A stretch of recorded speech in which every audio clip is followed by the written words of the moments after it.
I was asked to prepare my presentation for how many minutes, and then Sarata informed me just this afternoon that you've got to cut it to 10 minutes. So please pardon me if I rush you.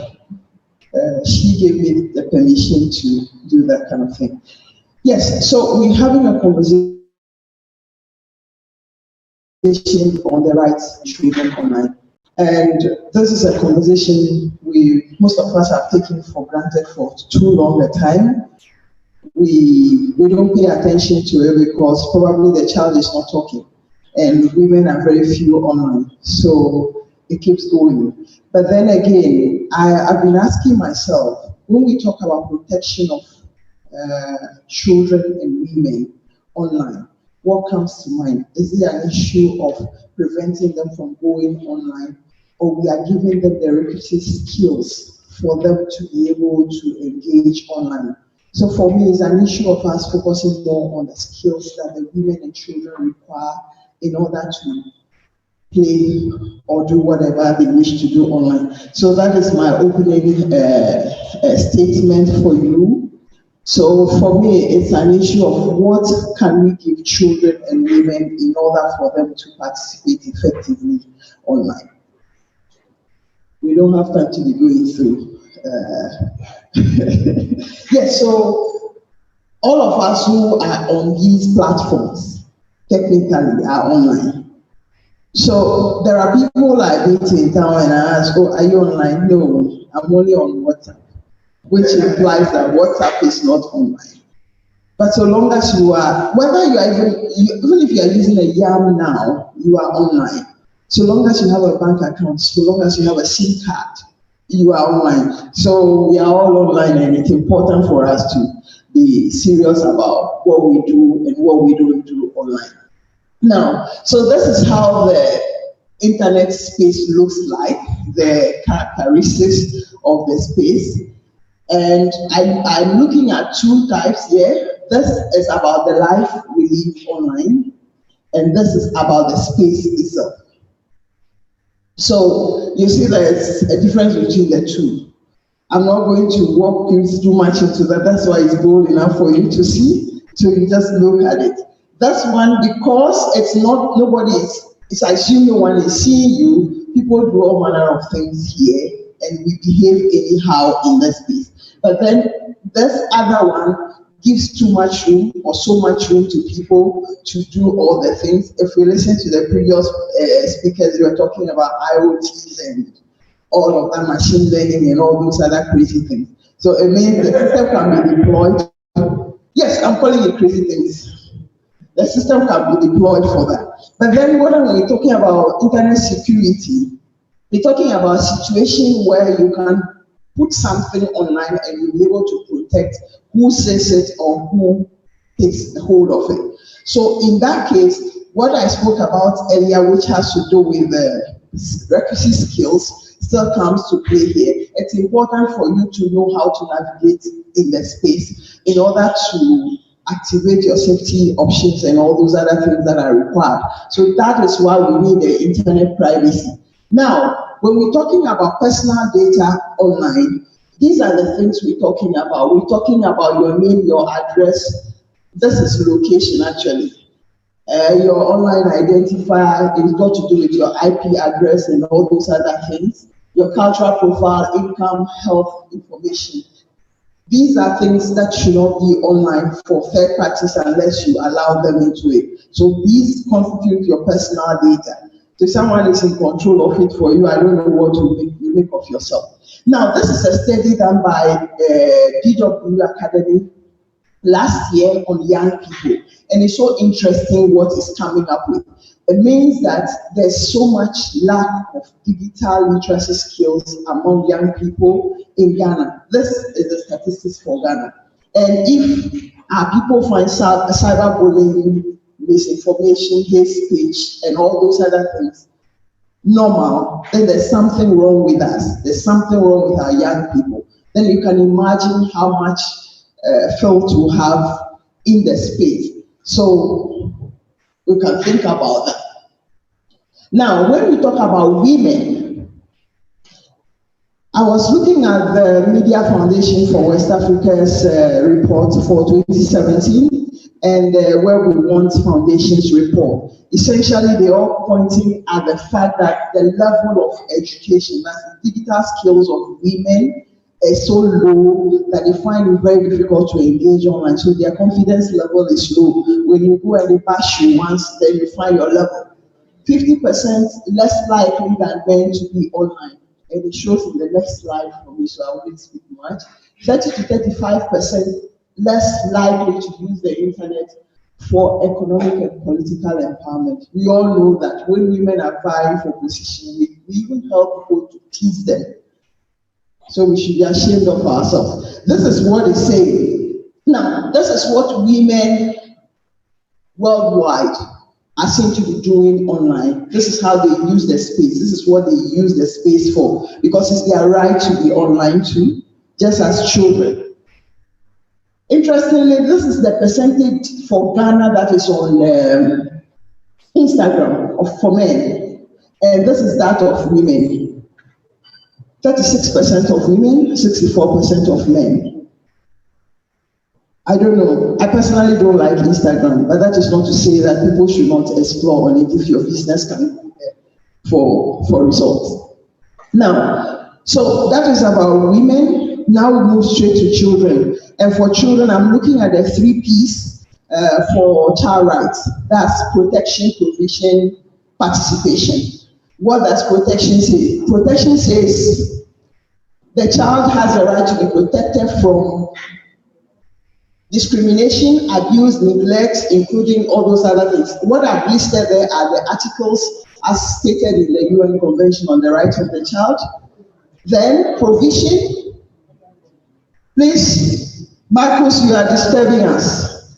Provision, support for children's rights in their development and skills acquisition and all of that. So if we have children, we are giving them devices without building their skills to use the devices. We are not providing for them. We are just giving them tools that they can misuse when the time comes. Participation in all actions concerning children, the best interest of the child shall be a primary consideration. So how do we do that? Most often we find it odd to engage children to ask them what they feel, because we have not been raised that way. But then that reorientation should be happening now, because there's a space where they can engage and have all of that. Now, this also goes to highlight the issues that children face online in terms of protection, sexual abuse, sexual exploitation, child abuse imageries, all those other things are online for children. Provision, formal, informal learning resources are there, which we don't guide them properly to use. So it's our responsibility. I brought in this one because most people are of the view that online safety is not catered for in the UN Convention on the Rights of the Child. But it's clearly there. If you read it well and analyze it, you see that all the provisions have been made. Just that there isn't a clear-cut article that speaks to the issue. So it's important we apply knowledge in analyzing some of the things we do, especially those of us who work in the area of children or child protection. It's important when you do child protection offline, you consider child protection online as well. Participation, enhanced connection and networking opportunities, scalable ways of consulting children about governance, like we're doing now. We can't see children here. I haven't seen children. I remember 2 years ago, Madame Dorothy Gordon promised me that she was going to bring children here to be part of IGF. Maybe she's not here, so I assume that her note has not been carried through, so children are not here. And it's so sad they are not here. That is one of their rights to participate. Yes, so I think I'm straining my eyes too much. I know that's not here. Right, so we are saying that these are the rights and principles for children as stated in the UN Convention on the Rights of the Child. So if this year we are celebrating 30 years of that document, then it's important for us to make sure that we are doing the right thing as a country to ensure that children have the full participation. So they have the rights, they have the dignity which must be protected and respected in all cases. They must also have their life, liberty, and security as provision made for them. And it's important for them to have the space to promote their development as children.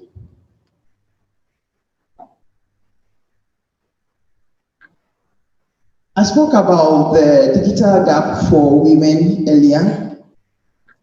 And in the Media Foundation for West Africa's report for Ghana specifically, these are the challenges that women encounter going online. Women are saying that they don't have access, the data bundle is too expensive for them, they don't have the skills, not as in education, but digital literacy skills, which I would say some way somehow is a confidence which has been killed by some people somewhere.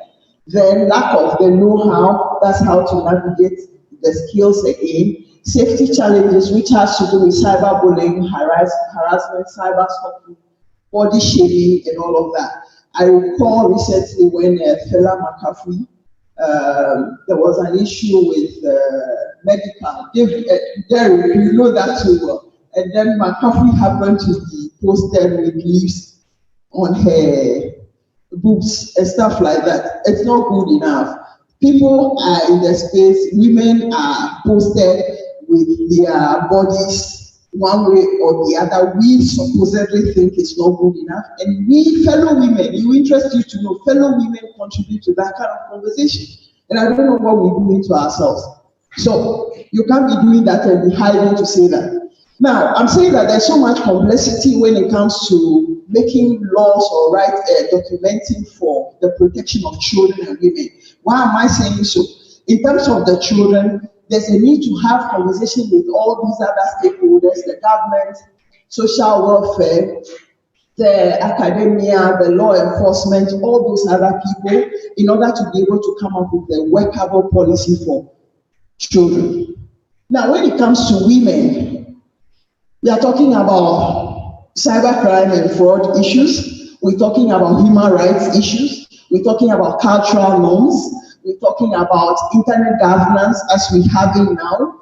And then we're talking about the national laws. How do we put all of that together to reflect a framework that will work to protect children, to protect women? So in looking at this, I decided to go further to look at what the Convention on the Elimination of Discrimination Against Women have, which is called the Due Diligence Project, which is intended to advocate for inclusion of the 5 Ps. So today we're looking at 5 Ps and 3 Ps. So the 5 Ps, I will show you that soon. So this framework is supposed to be the guiding principle for all countries globally. So if our Ministry of Gender, Children and Social Protection is not looking at this, or is not using this, we need to be taking them on now. Dora, I think we should do that.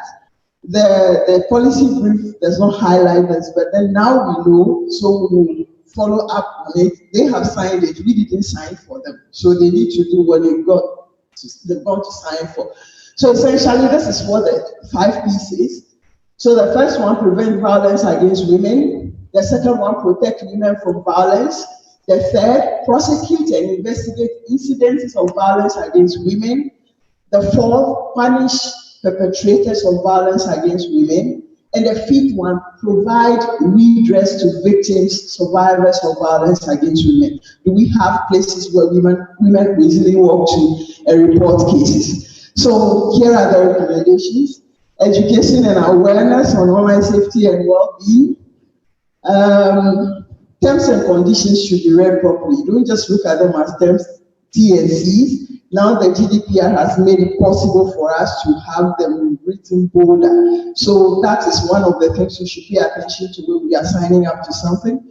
The policy should reflect the needs of the people. Like we say, it shouldn't be developed in abstract. Digital literacy and citizenship should be taken seriously across borders for both women and children.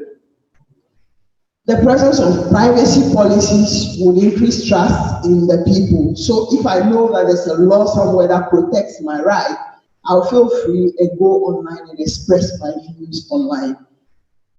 Tackle policy challenges. The policies should be clear enough for ordinary people to read and understand.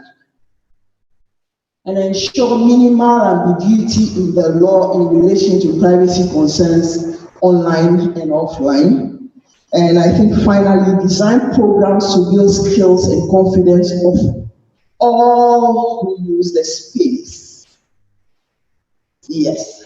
Thank you for your attention. Thank you so much, Aidam, from Child Online Africa. She said a lot. I picked the 3 Ps. So probably we'll be starting our conversation around that. So at this moment, I'm going to call our panelists up. So I will kindly take your seat up there for me. And we have Mrs. Dora Mawutor, Media Foundation for West Africa. Thank you so much, Dora, for coming. Miss Faalong, thank you, from Alliance for Women in Media Africa. We have Dr. Nana Kofi Annan.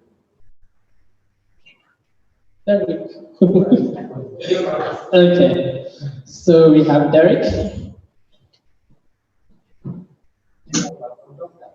All right, thank you so much, team. So as I said, we're going to start with the 3 Ps I will talk about.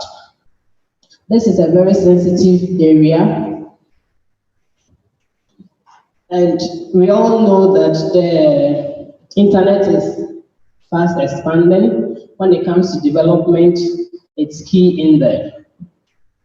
From an earlier presentation, we realized that 7 out of 10 adolescents are online learning. That is a positive thing. But we also realized that 4 out of 10 of these adolescents accept requests from people online they don't know to be part of their group. And unfortunately, 2 out of the 10 go ahead to meet them, even though they don't know who they are. They just see images as to whether they are the people or not. And we are grateful to have a male on the team to balance the equation. All right. So talking about the 3 Ps, protection, provision, and then participation. Let me start with Dora. Whether we like it or not, our youth are online. Women are online, as well as the men. How are we going to look at these 3 Ps to encourage our women and children online? Okay, thank you, Sarata, and I'm glad to be on this panel. I think Awo did a great job, and I almost thought that we're not actually going to have this session because it was like everything had been catered for. So, in terms of the protection, the provision, and the participation, I want to take it from the participation and then maybe come back. So, we participate online, whether women or children or let's say everyone, in about 3 ways. We are either just recipients, we are actors, or we are contributors. Okay. In protecting ourselves, in providing for ourselves, and ensuring that we are all safe online, it goes back to these 3.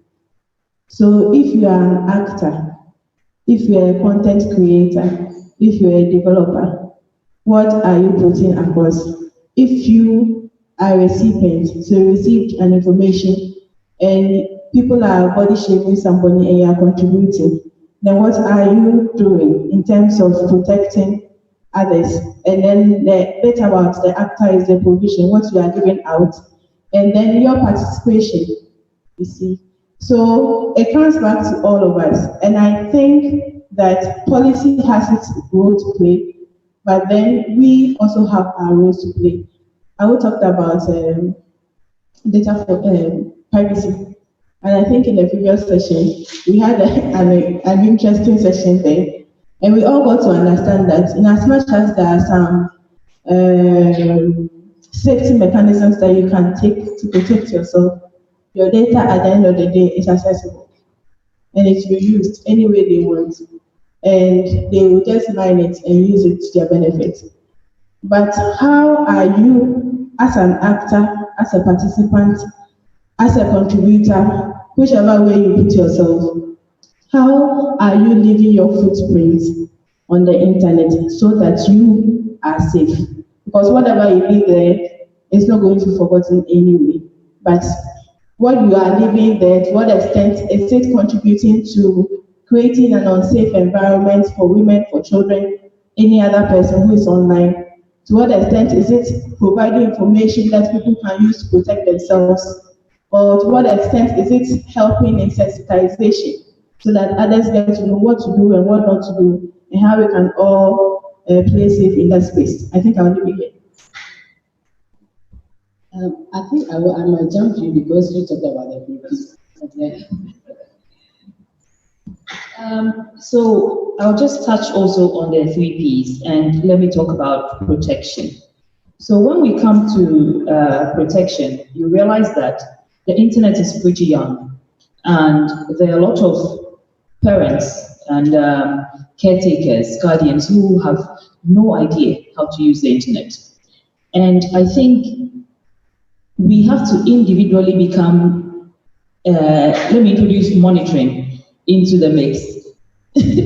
Supervision. So we have to, on our own, supervise the children in our care, the children close to, whether it's your child or not. Once you're in contact with these children, you have to understand that you can influence their online presence and their online experience at the end of the day. So most people have no idea even how the internet works. So it's up to you to learn, because to supervise your child, you need to know how to use the internet.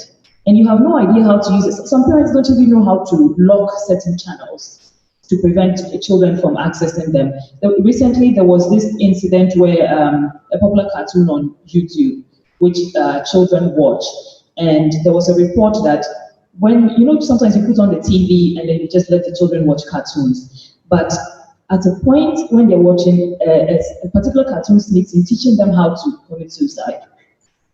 And one parent detected this and blew the alarm. Now, if you're a parent and you don't know how to lock away this channel, put passwords on specific, programs, how are you going to supervise your children? So as adults, we need to become functional in the lives of children and be able to help supervise them in that direction. I don't want to go off the topic. I was going to include, she mentioned a bit of bias reporting, which she didn't go into detail, but we can come back to that later. Okay. So, Derek, I want you to address the issue of the technical procedures from the therapist side.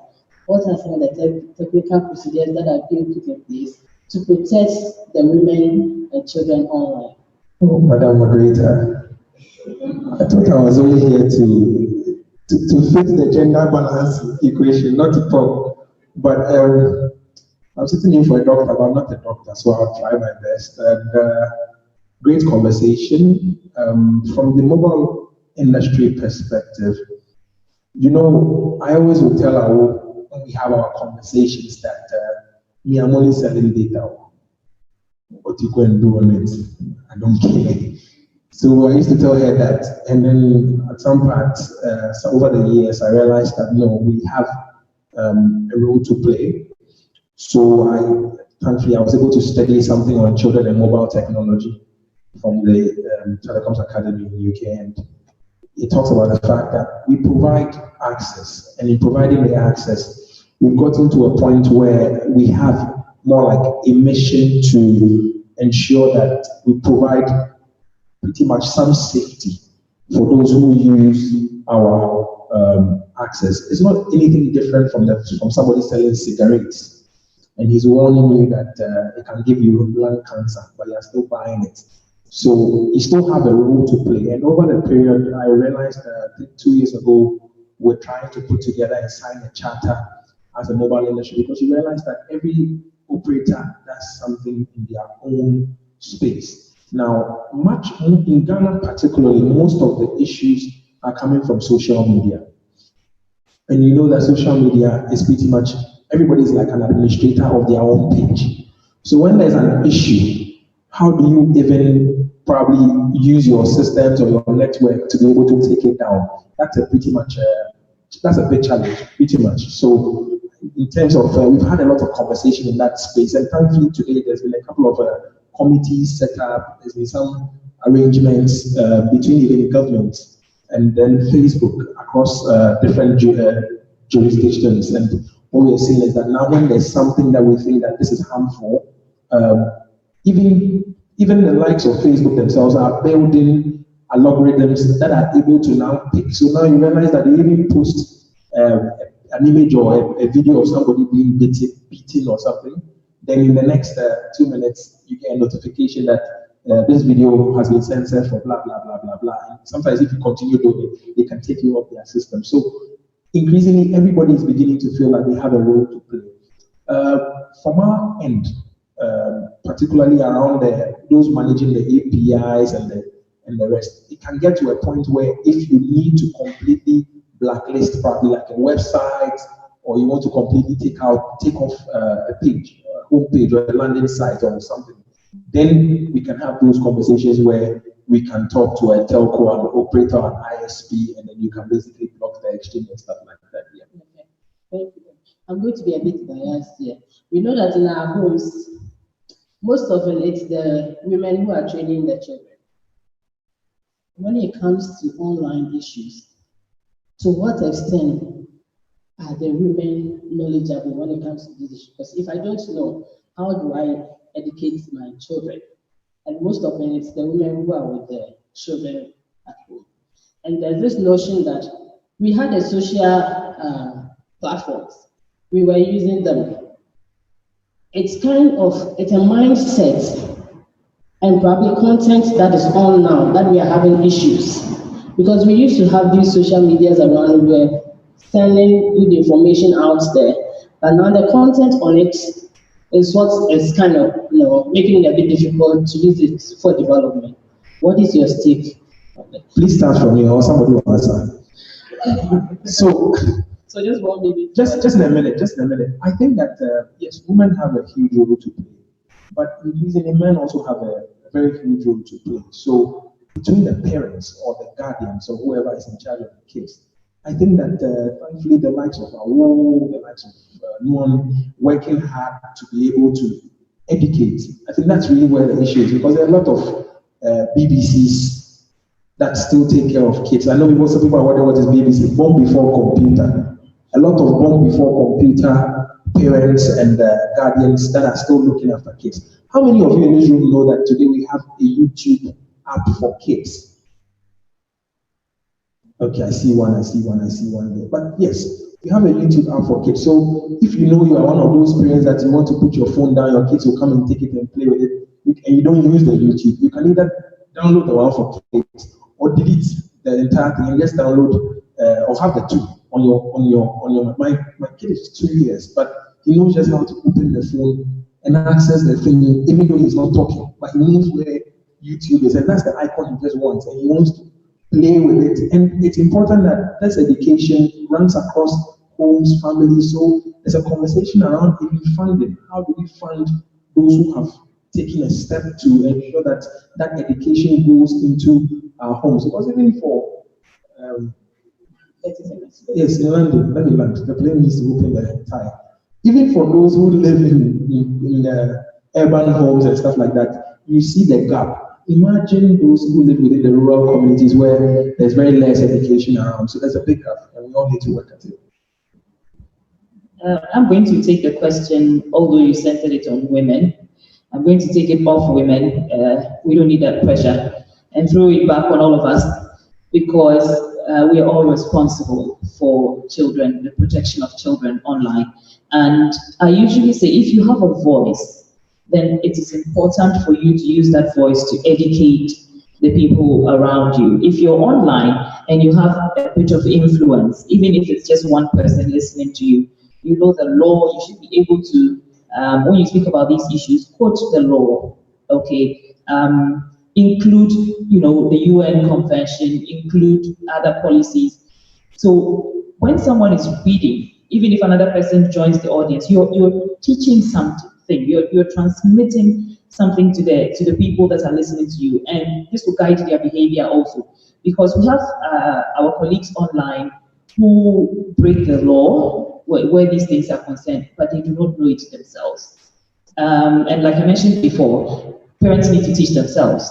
So both mother and father, it's irrespective of who is more in touch with the kids. I'm sure the father also wants their protection. The father wants them to be safe. So you have to teach yourself. And he mentioned bonds for computer people, which I meant a lot of parents do not know how to use the computer. But where the protection of your child is concerned, you have to learn. You have to teach yourself, and then you have to apply it.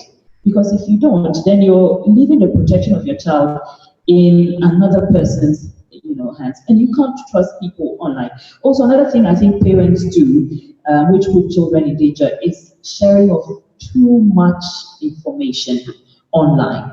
Parents go online, you're leaving home with your kid, you take a picture, you're leaving home, you've put your location there, you've put the child's picture, you see the child's face, you probably have a picture of the child's school uniform, you can see what school you're taking the child to, you're going to leave the child there, you go back to work, you send a picture, we know you are in the office, we know your name, we probably know your child's first name. I just need to put a few things together in order to get access to that child. And it's easy to fabricate a story because I know all about your life, and you are indirectly endangering your children. There was a time I saw, a friend post a picture of her daughter who was playing around with her bra, and she wore the girl is like 2 years old, and she wore the bra, and then the mother took a picture and posted it on Facebook. And I said, well, you are indirectly sexualizing your child because she's wearing an adult, thing, and you have put it on Facebook, and everyone can see. You have no idea what people think. You have no idea what ideas. People on their own are evil. Now, you don't want your actions to fuel it. So we should watch our actions. We should teach ourselves how to use these devices, and then we can protect our children. I'd like you to touch on the policies that have been adopted in Ghana in line with these issues, if there are some. The policies, that's why I would have loved Dr. Anand to be here, because if I say it, he will fight me. The point is, we have so many policies in Ghana which are not up to date as far as the digital space is concerned. So we currently have a cybersecurity policy and strategy, but it doesn't have it hasn't been operationalized yet. Not that it doesn't have an operational plan. It hasn't been operationalized yet, so I don't know to what extent that will work. But the truth of the matter is that there isn't any direct policy that one will place a finger on to say that, okay, this is what I'm using to do ABC. But fortunately, I think last week there was a meeting to review the Children's Act of Ghana by UNICEF. So that is ongoing, and we made sure that the internet space is considered in the discussion for that, so that it's a bit clearer. And I think the Sexual Offences, Criminal Offences Act also has some clauses with a smart lawyer they can use to work with. And then the Electronic Transaction Act also has some clauses. But in all those acts, we don't have a clear-cut definition, for instance, for cyberbullying or for sextortion or for grooming. So it means that those policies needed to be looked at again. Now, quick to the other issues that were left. In terms of the child abuse imagery, Derek, for your information, Child Online Africa is now the trusted partner for Facebook. So when you come across any imagery, any photo of children online and it's inappropriate, just drop me an email at Child Online Africa, and then we'll have that taken care of by Facebook. And the same thing applies to Google. Now, and as part of our provision for children, we are starting our digital literacy week. So the registration will be is open from the 14th, that's Sunday, to the next Saturday of next week. So we want schools, mosques, churches to sign up, and then we will agree with them on the timelines and then have a conversation with them. And it's important that in every space we find ourselves, like my sister said, I don't remember her name. She spoke about the fact that most of us use our children as accessories online. You know, if someone doesn't have likes on Facebook and the person posts the child's photo there, you know that you get likes, which means you are using your child as an accessory. It's bad enough. You are building footprints of the child online. So it's important we stop that kind of thing. I don't know who will join me, but I'll be climbing Mountain Kilimanjaro at the end of this month to raise awareness on online safety for children. So if you are interested, you are fit enough, come on board, let's go and do that. Audience, will be coming to you very soon. I wanted to add something quickly to using children as accessories. And recently there was a bit of this on Facebook when, if you follow issues carefully, you realize Gabi Otrida, who is in the limelight and is very political. And you know, you are political, you get a lot of fire from people. Now, the mistake he made was posting a picture of his daughters. And, you know, like any father, you're proud of your children's achievements. They were on the honor roll in school, and he posted it, a picture of them, you know, celebrating their achievements. But what happened? People took the pictures, had all sorts of nasty things to say about the girls, investigated them, checked their grades at school, found out their names, and you know, all this information was online. And what happened was, you, the parent, had indirectly exposed these children to online bullies and online trolls. So it comes also back to your behavior, and do not use your children as accessories, no matter how tempting it is. Let the limelight be on you. You be the face, and just keep your children in the background until they're able to protect themselves. Okay, thank you so much. And don't be accepting gifts from men, ladies, watches, teddy bears, all those things. Don't be accepting it from men, or even some ladies. Yes, because devices are planted in them now and they monitor you. So they are getting the feed, and you are in your home. You are sleeping on your bed in your panties, and the next time your food. Actually, I had a question on how we can use technology to protect our ladies and then women online.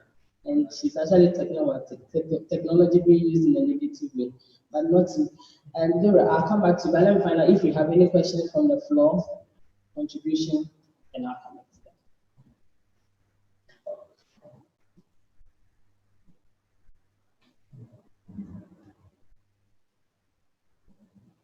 Thank you very much. Please, I want to know, I learned in the Western community there is something they call internet filtering, which through that children are protected from getting access to certain sites. I don't know, well, if that is the case, can't we also use such systems here to take care of the children getting access to certain sites that we don't want them to get access to? Thank you.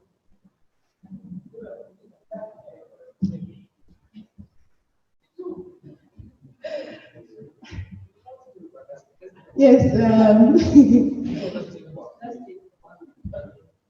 Okay, thank you. I would like to continue from his question. So, as we are tech people, and also, as you are saying, child filtering and all this stuff, what I want to say is that your kids, you may block the channel, but they are also learning as fast as this. So we need to bear in mind that it is continuous improvement. Something you might block today, tomorrow you know how to unlock it. In my home, for instance, my nephew, when you block the channel, you remove the chip when you are not there. You misallow everything. So it is evolving as we are talking about machine learning and all this stuff. Those kids in GHS or even in primary school, they will be learning those things. So we will also be thinking on how to enhance these security measures. Thank you.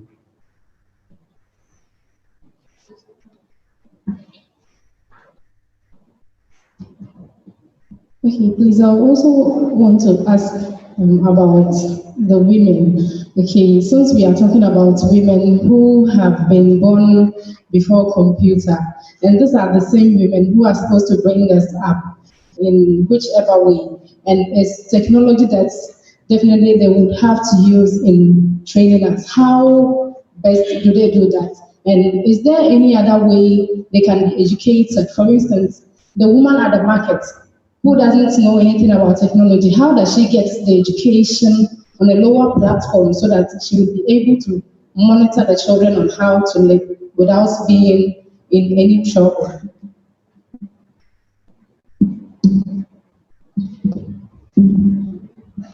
Okay, so on the issue of protecting children and filtering,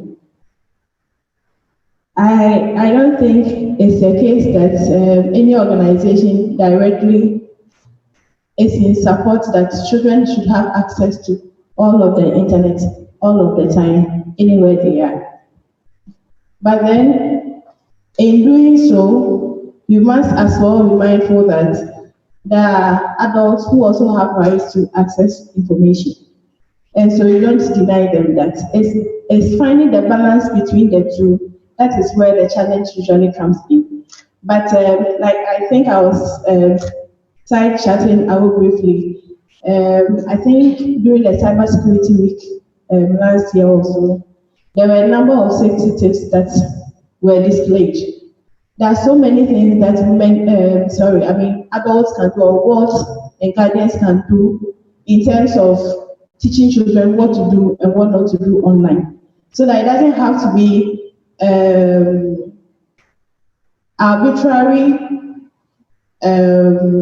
techniques or mechanisms or measures, including like mass surveillance and filtering, blocking, and things like that, which end up also affecting another sect of internet users.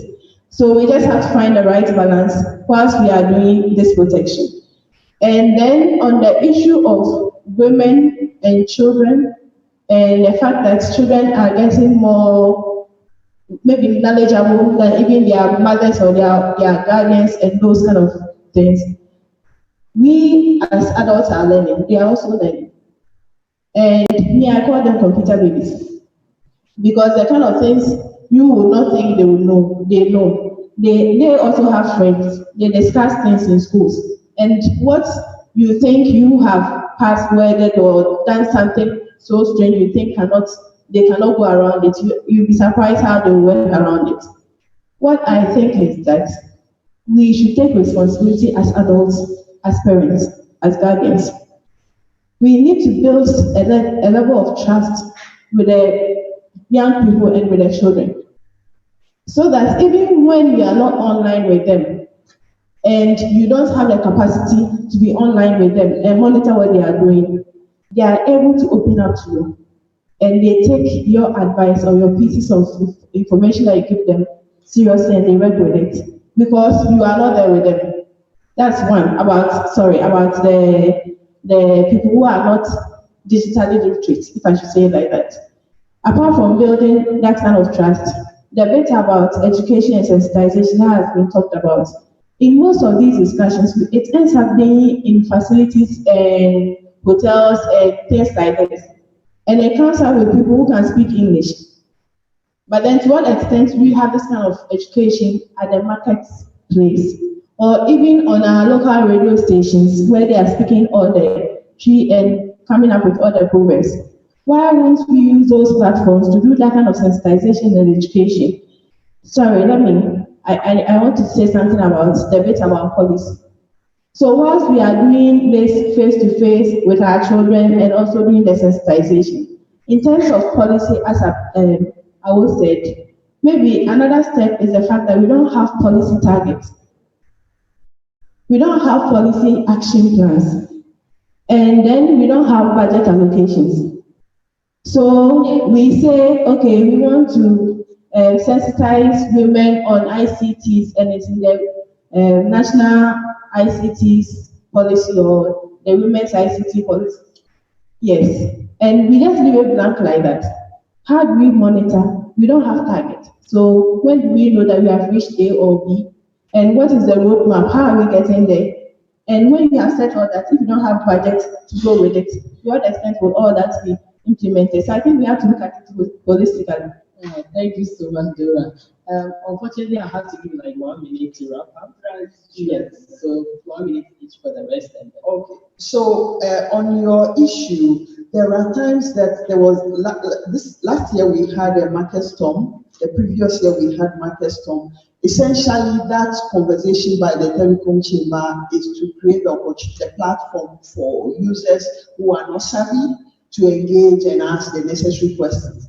And like I said, the digital literacy week that we have launched this week is to serve the purpose, bridge the gap that will be left by parents, illiterate parents, so that the children can pick the information either from their teachers or from the mosque or from the church and all of that. And in all of this, there's a need for us to hold a conversation, take part in this kind of governance forums to air our views. In terms of filtering, I'm not for filtering, and I know that telecom companies have the option, so it can be a default, but you could request for it. So if you are going to pick a SIM card for a device for your child, and you say activate the anti-spam platform for me, it's by choice. They do that for you, so you can feel free and ask them. They have it. Isn't that they don't have? They have it as solution.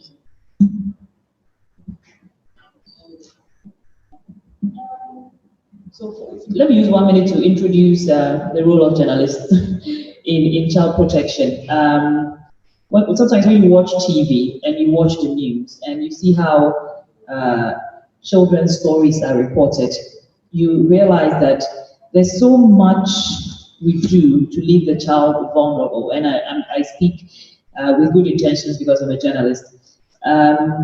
Sometimes you're doing a story about a child who has HIV, a child who has been raped, and I think that the local stations, bigger corporates, when they describe it, the kind of language they use, their approach, it's also obscene. Yes. Then you put the image of the child there. You're talking about a child with HIV. You have the child's image, in your story. Of course, maybe you're looking for a good story. You're trying to embellish it, but what about the destruction of that child?